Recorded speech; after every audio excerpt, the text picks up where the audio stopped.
ẹ̀yin èèyàn mi ṣebí gbogbo wa la mọ̀ Muyideen Agbala Gabriel ṣàmọ̀ báwọn èèyàn sọ pé ibo ni Muyideen wà níbo ni Muyideen wà ibẹ̀ kọ́ là ń lọ lẹ́ni ṣe é ríbi tá à ń lọ lẹ́ni ní ilé Muyideen tí àwọn kan ti fẹ́ gba ẹ̀yìn wọ́n fẹ́ gbẹ̀yìn wọlé láti kó àwọn nǹkan tí ó wà ní ilé Muyideen ta ló rán wọn ṣẹ́ níbo ló ti wá ṣé Muyideen ló rán wọn ni àbí àwọn èèyàn Muyideen àbí ta ló rán wọn ẹ jẹ́ ká jọ wá lọ gbọ́ bí Agbala Gabriel bí ó ṣe ṣàlàyé ẹ jẹ́ ká jọ wá lọ gbọ́. lágbára o ṣé odidi ilé báyìí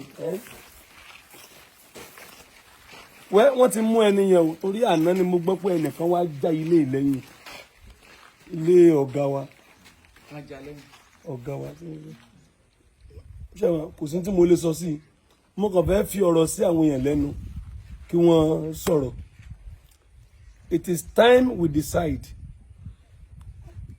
Foundation Agbala Gabriel ló kọ́lé fún yẹn wọ́n mú yẹn lábẹ́ bridge wọ́n ṣàánú ẹ̀ wọ́n kọ́lé fún ẹ wọ́n ṣí ṣọ́ọ̀bù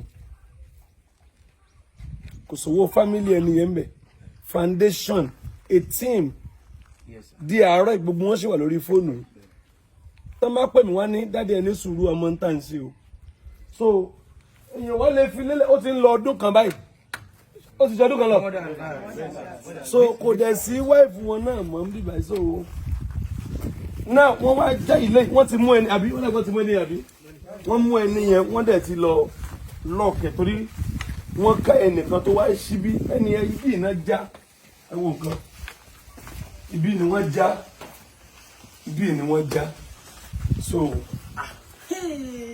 ibi ni wọ́n já èmi kàn ń bọ̀ láti bùkún torí ṣẹ́gbẹ́ church wa ti wà ní títì so ẹ̀ẹ̀kọ̀ọ̀kan ni mò ń wá sí camp bí ẹ̀ẹ̀kan lọ́sẹ̀ so mi ò rí lè wò gan mi ò rí wò gbébẹ̀ yẹn kò já wáyé ṣé ilẹ̀kùn mẹ́yìn kọ́ wọ́n já máa bọ̀ ẹ̀wọ́n máa ń ká windows ẹgbẹ̀ wọ́n já ibi ìbàdàn ẹ̀wọ̀n nǹkan wọ́n já ilé yìí very okay still very okay ẹ bá ń ṣí window ẹ ló bá ń ṣí window bẹ̀yẹn still very okay ló bá ń ṣí store lélẹ̀ ẹ wò lẹ́kùn ẹ wò nylon sì wà lára rẹ̀ nylon sì wà lára rẹ̀ bá ń tan náà nylon sì wà lára rẹ̀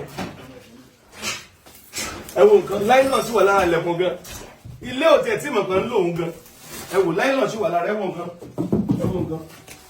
ẹ wò àwọn nice cotton àti ìgbà yẹn ẹ wò nǹkan kò sí nǹkan tó ṣe lé kò sí nǹkan tó ṣe àwọn chair ẹ wò àwọn chair máa ń gbé ìgbà yìí wọ́n wá já wọ́n wọ́n tẹ̀sí mú ẹni yẹn náà wọ́n ti mú ẹni kò tí ì mú nǹkan kan o kò tí ì jí nǹkan kan o so mo rò pé dẹ̀gbọ́n ní ìmọ̀tán ní tíbi tó wà níbí dẹ̀gbọ́n ní ìgbà tí wáìfù wọn lọ ìgbé àwọn ọ̀nà gbẹ̀dọ̀ nù mi ìmọ̀ tó kù tó wà ń bẹ̀ pẹ̀lú àwọn nǹkan tó ṣàwà ń bẹ̀ ni so decision mi ni pé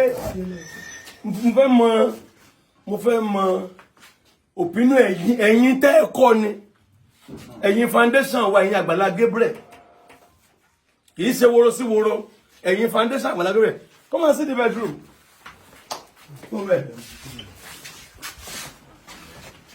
wọ́n ti gbé bẹ́ẹ̀dì yẹn lọ very still good house ẹ wo nǹkan ẹ ṣì wo wardrobe ẹ ṣì wo nǹkan ẹ ṣì wo toilet ẹ wo nǹkan ẹ ṣì wo toilet ẹ̀wọ̀n ìjàlẹ́kùn ìjà láìlọ́run kìíní gan ìjà láìlọ́run lẹ́kùn gan still very okay kò sí ìgbẹ́gbẹ́ máa ń lọ́ọ̀kì kìíní yìí still very okay ẹ̀wọ̀n nǹkan wọ́n ti gbé bẹ́ẹ̀dì lọ still very okay aṣọ wọn ṣùgbọ́n bí so still very okay ẹ wo wọn ti ìjà láìlọ́run ilẹ̀kùn gan wọn ti ìjà tán still very okay ẹ̀wọ̀n nǹkan ilẹ̀kùn very okay ẹ̀wọ̀n nǹkan everything gbogbo tá a ṣe tẹ bá rántí a ṣe sólà a ṣe tó pọ̀ ń gbà yẹn now mi ò tí ìbá ṣe pé wọ́n tí ìbá ṣe pé mo gbọ́ information pé wọ́n já iye mi kò ní ṣí sí ìbàyí so ohun tí mo fẹ́ sọ́n sí ni pé ẹ̀yin foundation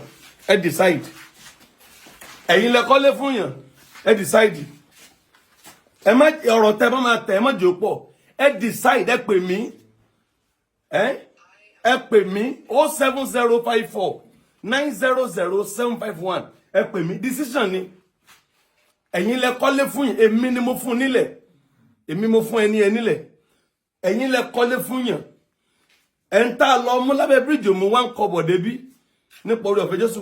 Lóso ti bet lè máa wọlé báyìí ràn kò possible. Add end money yín lẹ fi kọ́lé yìí.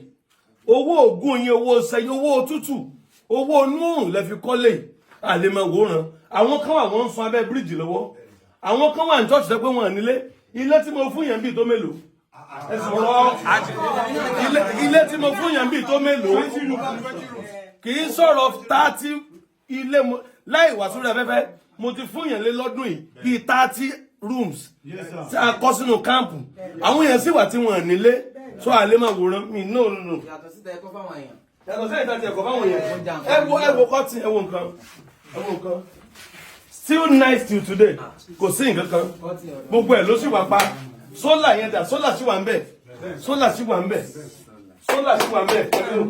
Mo fẹ́ gbé. Lẹ́yìn pé bóyá wọ́n tún rí pẹ́ǹtì, kí la fẹ́ ṣe? Ẹ̀yin foundation Agbala Gabriel. That's my question.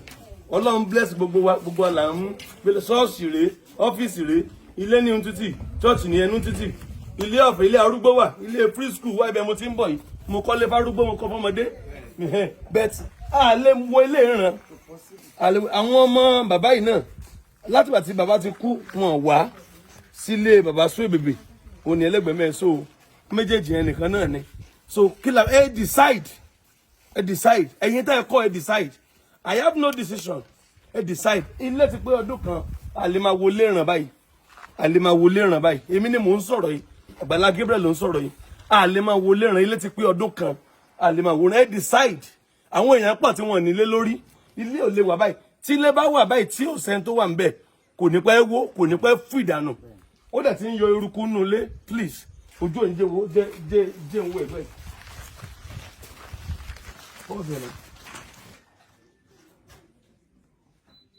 Ẹ wò nǹkan, iná ló tàn yìí. Iná ló tàn yìí. Ó ní, ó lánìí. Gbogbo ẹ̀ ló wà ń bẹ̀. Títí di bá a ṣe ń sọ̀rọ̀ yìí, everything is still there. Everything is still there. So decision mo kàn fẹ́ kí ni ká ṣe. Ẹni sọ, ẹ̀yẹ dúró yín. What to do? Take decision. Share gan. Backup page wa ni o ní ẹ follow. Wọ́n suspend the page wa yẹn náà. Wọ́n suspend ẹ bẹ́ẹ̀ follow eléyìí. Mi mo ní ẹ follow eléyìí báyìí. Agbala Gabriel global page backup ẹ follow eléyìí náà ẹ follow ẹ dáadáa. Ilé níbẹ̀ let's máa rí wa dáadáa báyìí. Wọ́n suspend yẹn náà máa fún wa. Bọ́n bá tiẹ̀ fún wa gan máa kọ́ fílẹ̀ díẹ̀ náà because àwọn cases tá ti gbé ó ti bà page yẹn jẹ́. So this is our backup page, official page. Ẹ follow eléyìí. Ẹ share ẹ máa comment decision yín. Ẹ comment ẹ message me. Please call me. I'm ready to gbàgbé mo ti sọ ń gbà kan mo ní tó bá wá sínú ilé ẹ̀ padà pé this is my house ilé tí wọ́n kọ́ fún mi rèé anybody ò lè Ọlọ́run alààyè ń gbọ́ inú ilé ẹ̀ rèé inú ilé mo ti sọ ń gbà pé tó bá wá o kó wá sínú ilé ẹ̀ is the owner of this house òun la kọ́ fún tó bá wá tó wá jẹ́ pé kò wá a jẹ́ pé decision ẹ̀yin ìyẹn wá bring out decision kò possible ká fi ru ilé báyìí this is standard 2-bedroom flat tó ní kitchen tó láwọn toilet tó ní store. God bless you ojú òní tí yín o ẹ ṣé o.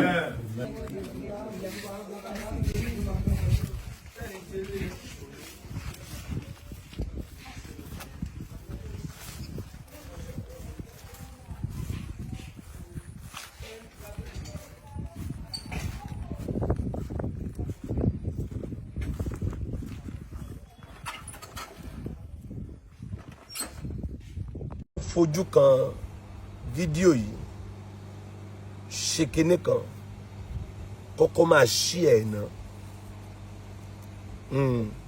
torí nígbà tí ẹ̀rí rẹ bá dé ìwọ nìkan ò ní lè wò tán tẹbí tará tọ̀rẹ́ ti yé kan ti fámìlì náà máa gbọ́ ẹ̀rí rẹ àti àwọn ọ̀tá rẹ ẹ má gbàgbé bíbélì wípé ó tẹ́ tábìlì oúnjẹ sílẹ̀ níwájú mi lójú àwọn ọ̀tá mi so ọ̀tá rẹ̀ ó wà ńbẹ̀ nígbà tó bá jẹ́ èèyàn so wọ́n lè kú tán àwọn náà máa wà ńbẹ̀ wọ́n gbọ́dọ̀ rí wọ́n gbọ́dọ̀ gbọ́ nǹkan ní ò ṣeé ṣe yẹn ó gbọ́dọ̀ ṣeé ṣe lójú wọn mo gbàdúrà fún ẹnìkan ọ̀run máa fààyè gbà ọ́. Àmín Jésù. Kìíní síbi mo gbàdúrà fún ẹnìkan Ọlọ́run máa fààyè gba ìṣerere rẹ. Àmín Jésù.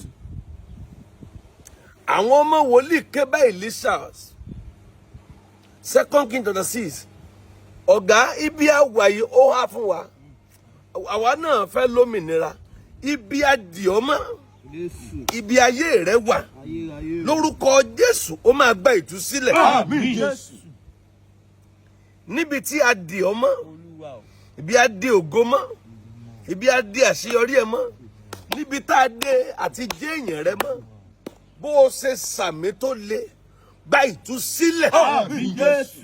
Ọ̀gá ibi tá a gbé yìí ó há fún wa ibẹ̀ yẹn há fún wọn ọ̀pọ̀lọpọ̀ yín lẹ̀ ń gbégbé ayé híhá bẹ́ẹ̀ ni sà iṣẹ́ tó ń ṣe òun fúnra ṣe ni àti ṣe nǹkan láyé òun fúnra ṣe ni bẹ́ẹ̀ ni kò sáàyè àyè ò gbọ́ láti nàyẹ́ àyè ò gbọ́ ibi tẹ́ wà ibi tẹ́ ń gbé tó ń ṣe kò sí àyè fún láti expand. Mo gbàdúrà gbogbo tó ń ṣe tó há mọ́ ọ ibi ó há mọ́ ọ tó wà lórúkọ Jésù ọ̀run fà ọ́ jáde níbẹ̀. Jésù. Níbi tó há tó wà níbi tí àyè ò ti gbà ọ́ níbi tó ò ti lè ṣe bó ṣe wọ̀ níbi tó ò ti lè lo ògo ọ̀pọ̀lọpọ̀ wà níbì kan wọ́n kàn wà ń bẹ̀ kò ṣàjẹ́ wà ń bí àti lògo ó nira níbẹ̀ bẹ́ẹ̀ ni àti ní movement ó nira níbẹ̀ kò dẹ̀ sí o gbọ́dọ̀ ní freedom ara rẹ bẹ́ẹ̀ ni àyè gbọ́dọ̀ gbà ọ́ o gbọ́dọ̀ lè ṣe because oníkálùkù lóru ògo wá sáyé wòmí ẹrù ogun tó wà lórí ẹ tí ò fàyè gba òmìnira bó o bá sàmì ọ̀run sọ ẹrù yẹn kalẹ̀. Àmín Jésù. Ẹrù ogun tó wà lórí ẹ tí ò fàyè gba ẹrù ògo tí ò fàyè gba òmìnira tí ò fàyè gba ìtẹ̀síwájú ẹrù yẹn jábọ́ lórí ẹ. Àmín Jésù. Ẹrù yẹn laná lára ẹ. Àmín Jésù. Wíkẹ́ǹdì láwùwà yìí ọ̀run máa fàyè gbà ọ́. Àmín Jésù. Nílé bàbá ọ̀run fàyè gbà ọ́. Àmín Jésù. Lẹ́nu iṣẹ́ ọ̀run fàyè gbà ọ́. Àmín Jésù. Níbi gbogbo ọ̀run fàyè gbà ọ́. Àmín Jésù. Lójú ọ̀nà ìrìn àjògo ọ̀run fàyè gbà ọ́. Àmín Jésù. Olúwa fàyè gbà ọ́. Àmín Jésù. Olúwa fàyè gbà ọ́. Àmín Jésù. Olúwa fàyè gbà ọ́. Àmín Jésù. Olúwa fàyè gbà ọ́. Àmín Jésù. Ọ̀gá wàá rí ìyanu. Amen. A ti wà ní weekend o máa rí ìyanu. Amen. A ti wà ní weekend o máa rí ìyanu. Àmín Jésù. A ti wà ní weekend o máa rí ìyanu. Àmín Jésù. O máa rí ìyanu. Àmín. O máa gba ìyanu. Àmín. Ayé rẹ gbà ìyanu. Àmín. Ayé rẹ gbà ìyanu. Àmín. Ayé rẹ gbà ìyanu. Àmín. Ayé rẹ gbà ìyanu. Àmín. Ayé rẹ gbà ìyanu. Àmín. Ayé rẹ gbà ìyanu. Àmín. Ayé rẹ gbà ìyanu. Àmín. Ayé rẹ gbà ìyanu. Àmín. Ayé rẹ gbà ìyanu. Àmín. Ayé rẹ gbà ìyanu. Àmín. Ayé rẹ gbà ìyanu. Àmín. Ó rí ìyanu. Àmín. Ó gbà ìyanu. Àmín. Òní sí àárọ̀ Sunday ó máa rí ọwọ́ Ọlọ́run lọ́nà ìgbèlè. Àárọ̀ òní sí àárọ̀ Sunday ó máa rí ọwọ́ Ọlọ́run ní ìyanu. Ọlọ́run máa yà ọ́ lẹ́nu. Ọlọ́run máa múnú ẹ dùn. Ojú òní tì ọ́. Májẹ̀mú orí òkè yìí mo fi gbàdúrà. Ó ní ṣe é dá dúró. Ó ní ṣe é dá dúró. Ó ní ṣe é dá dúró. Ó ní ṣe é dá dúró. Ayé rẹ gbẹ èrè. Ó rí àánú gbà. Ó rí àánú gbà. Gbogbo ẹ̀yin tí ẹ̀ ń lé visa. Gbogbo ẹ̀yin tẹ́ fẹ́ bẹ̀rẹ̀ nǹkan rere. Nírọ̀rùn Olúwa yọ̀ǹda fún yín. Nírọ̀rùn Olúwa yọ̀ǹda fún yín. Àánú máa sọ̀rọ̀ lórí ẹ̀. Ìjì ò ní jà ọ́. Wàá rọ́wọ́ Ọlọ́run. Ayé rẹ gba èrè. Ayé rẹ gba èrè. Ojú ò ní tì ọ́. Wàá ga. Ẹ ò ní wálẹ̀. In Jesus' name. Now, nípa orí ọ̀fẹ́ Jésù weekend láwa yìí. Màá dẹ̀ máa gbàdúrà fún ọ̀gọ̀rọ̀ ènìyàn. Nọ́mbà kan tó wọlé sọ́dọ̀ mi fún àdúrà ó ní 070 54 900 751 070 54 900 751. Ní Sunday yìí ọ̀túnla ó máa lágbára ní Agbala Gabriel Prayer City ní Ìbàdàn ní Ẹgbẹ́dá. Anywhere tó ti ń bọ̀ dé Ìwó Road wọ́n mọ́tò Agbala Gabriel Prayer City wọ́n á jẹ́ níwájú church jájọ gbàdúrà. Wùmí ẹni gbàdúrà làdúrà ń gbà fún bẹ́yẹn ń dájọ́ yóò sì mọ retí àti kájọ bẹ́ẹ̀ni tí ò dájọ́ ńkọ́ kò lè retí nǹkan kan kò lè tó ó sì dá kéèyàn máa dájú ju kó máa retí ó dá kéèyàn máa nírètí nǹkan ju pé kò tiẹ̀ retí ẹni tí ń lọ mo gbàdúrà. ẹ̀yin náà ti rí ohun tí a mú wá fún wa lénìí ẹ bá wa like ẹ bá wa share ẹ bá wa subscribe sí orí Òjíṣẹ́ TV ẹ bá wa tẹ notification bell sígbà tá a bá tún mú àwọn àkọ̀tun wá fún wa ẹ̀yin lẹ́ ò kọ́kọ́ máa rí títí di ìgbà tá ò tún máa pàdé lórí Òjíṣẹ́ TV ó dàbọ̀.